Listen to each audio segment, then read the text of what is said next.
Mnemonics എന്ന് പറഞ്ഞാൽ എന്താണെന്നറിയോ? നമ്മൾ ഷോർട്ട് ഫോംസിലൂടെ പഠിക്കുന്നതിനാണ് നിമോണിക്സ് എന്ന് പറയാം. അപ്പൊ നമുക്ക് നിമോണിക്സ് ഉപയോഗിച്ച് രണ്ട് കാര്യങ്ങൾ എന്ന് പഠിച്ചാലോ?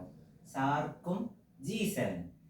സാർക്കിലെ മെമ്പേഴ്സിനെ പഠിക്കാനുള്ള നിമോണിക്കാണ് പനി MBBS. അതായത് നിങ്ങൾ പനി വന്ന ഒരു ഡോക്ടറെ അടുത്ത് പോയി എന്ന് ആലോചിച്ചാൽ മതി. പനി MBBS അല്ലെങ്കിൽ പെയിൻ MBBS എന്ന് ആലോചിച്ചാലും മതി, കാരണം ഓർഡർ ഇമ്പോർട്ടൻ്റ് അല്ല.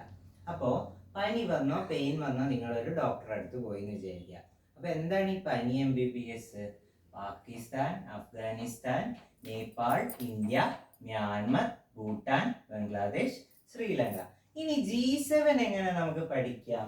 G7ന്റെ നിമോണിക്സ് ജ്യൂസ് GF, അതായത് ഗ്രാൻഡ് ഫാദറുടെ കൂടെ പോയി ഒരു ജ്യൂസ് കുടിച്ചു, അല്ലെങ്കിൽ ഗ്രാൻഡ് ഫാദർ ഒരു ജ്യൂസ് ഉണ്ടാക്കി തന്നു, അല്ലെങ്കിൽ നമ്മൾ അങ്ങോട്ട് ജ്യൂസ് ഉണ്ടാക്കി കൊടുത്തു എന്നൊക്കെ വിചാരിച്ചാൽ മതി. എന്താണ് ജ്യൂസ് GFന്റെ ഫുൾ ഫോം?